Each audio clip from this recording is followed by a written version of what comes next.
പുതിയൊരു വീഡിയോയിലേക്ക് എല്ലാവർക്കും സ്വാഗതം. അപ്പം നമ്മളിന്ന് എടുത്തിട്ടുള്ളത് കുറച്ച് മത്തിയാണ്. നമുക്ക് മത്തിയാണ് കിട്ടിയിട്ടുള്ളത്. മത്തി നമ്മൾ കറി വയ്ക്കാൻ പോവുകയാണ്. അപ്പോൾ മത്തി കറി വയ്ക്കുന്നതിന് മുമ്പേ എൻ്റെ ചാനൽ ആദ്യമായിട്ട് കാണുന്നവർ ഒന്ന് സബ്സ്ക്രൈബ് ചെയ്ത് സപ്പോർട്ട് ചെയ്യുക. നിങ്ങൾ ഫേസ്ബുക്ക് പേജിലാണ് കാണണമെങ്കിൽ പേജ് ഒന്ന് ഫോളോ ചെയ്യുക. അപ്പോൾ നമുക്ക് ഈ കറി എങ്ങനെ വയ്ക്കാമെന്ന് നോക്കാം. പോവാം വീഡിയോയിലേക്ക്. ചട്ടി വെച്ച് കൊടുത്തിട്ടുണ്ട്. നമ്മൾ മൺചട്ടിയിലല്ല വെക്കുന്നത്. എനിക്ക് എളുപ്പത്തിന് വേണ്ടിയിട്ട് നമ്മൾ ഈ ചട്ടിയിലാണ് വെക്കുന്നത്. മൺചട്ടി ഉള്ളവർ മൺചട്ടിയിൽ വെക്കുക.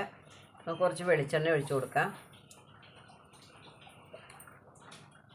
നമുക്ക് കുറച്ച് ഇഞ്ചി ഇട്ട് കൊടുക്കാം.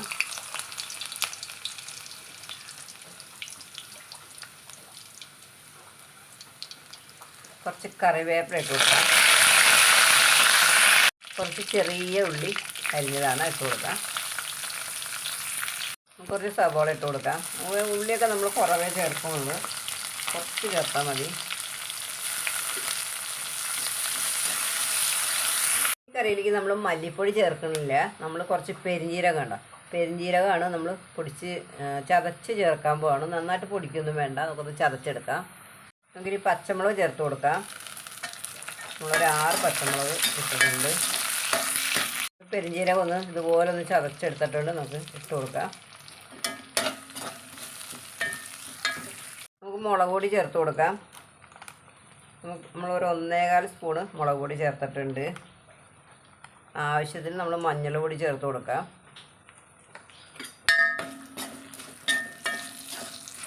നമുക്ക് ആവശ്യത്തിന് വെള്ളം ഒഴിച്ച് കൊടുക്കാം.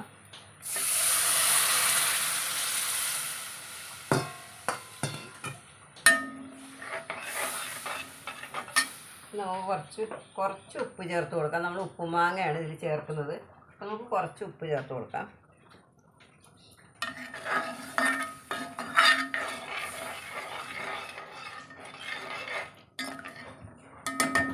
നമുക്ക് ഉപ്പുമാങ്ങ ചേർത്ത് കൊടുക്കാം. ഇതുപോലൊക്കെ നമ്മൾ മാങ്ങയൊക്കെ ഉപ്പിലിട്ട് വെച്ചാൽ നമുക്ക് ഇങ്ങനെ വർഷക്കാലത്ത് നമുക്ക് കറി വയ്ക്കാം. നമുക്കിനി മത്തി ചേർത്ത് കൊടുക്കാം. വളരെ ടേസ്റ്റിയാണ് കേട്ടോ ഇങ്ങനത്തെ കറികളൊക്കെ.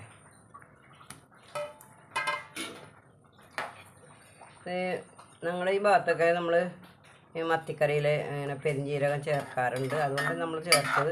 ഇഷ്ടമില്ലാത്തവർ ചേർക്കണ്ട കേട്ടോ. അത് നല്ലൊരു ടേസ്റ്റാണ് ഇതിന്. പെരിഞ്ജീരകം മാത്രം, നമ്മൾ മറ്റുള്ള മസാലക്കൂട്ടിൽ വേറ്റുള്ളതൊന്നും നമ്മൾ ചേർക്കുന്നില്ല. പെരിഞ്ജീരകം മാത്രം നമ്മൾ ചേർത്താൽ മതി. അടച്ച് വെച്ചൊരു 5 മിനിറ്റ് നമുക്ക് വേവിച്ച് എന്നിട്ട് തേങ്ങ അരച്ചുകൊണ്ട് വരാം. അപ്പോഴേക്കും നമ്മുടെ കറി വെന്ത് റെഡി ആയിട്ട് കിടക്കുന്നുണ്ട്. നമുക്കൊന്ന് കുറച്ച് നാളികേരം അരച്ചു കൊണ്ട് വന്നിട്ടുണ്ട്, അത് ഒഴിച്ചു കൊടുക്കാം. ഇനി നമുക്ക് തീ കൂട്ടിയിടാം. നന്നായിട്ടൊന്ന് തിളയ്ക്കട്ടെ. കുറച്ച് വെള്ളം കൂടി ഒഴിച്ചു കൊടുക്കാം നമുക്ക്.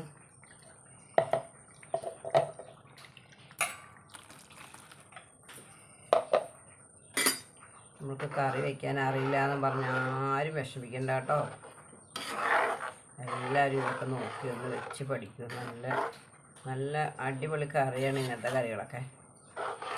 എന്നും ഒരേപോലെ നമ്മൾ വെച്ചാൽ നമ്മുടെ വീട്ടിലുള്ളവർക്കും ഇഷ്ടാവില്ല, അത് കഴിക്കാനും ഒരു സുഖം ഉണ്ടാവില്ല. അപ്പോൾ ഇതുപോലെ മാറി മാറി ഓരോ കറികൾ നമ്മൾ വെക്കുക. ഉപ്പ് നോക്കാം. ഉപ്പുണ്ട് കേട്ടോ. ഇനി നമ്മൾ ഉപ്പ് ചേർക്കണ്ട. ഇനി ഒന്നും കൂടി ഇരിക്കുമ്പോൾ ഈ മാങ്ങയുടെ ഉപ്പ് ഒന്നും കൂടി ഇറങ്ങുമ്പോൾ നല്ല ടേസ്റ്റും രുചിയുമാണ്. തിളയ്ക്കട്ടെ. അപ്പം നമ്മളെ അടിപൊളി മത്തിക്കറി റെഡി ആയിട്ടുണ്ട്. എല്ലാവരും ഇങ്ങനെ ഒന്ന് ഉണ്ടാക്കി നോക്കൂ. നല്ല ചാറല്ലേ ഇത്, വളരെ ടേസ്റ്റിയാണ് കേട്ടോ ഇത്.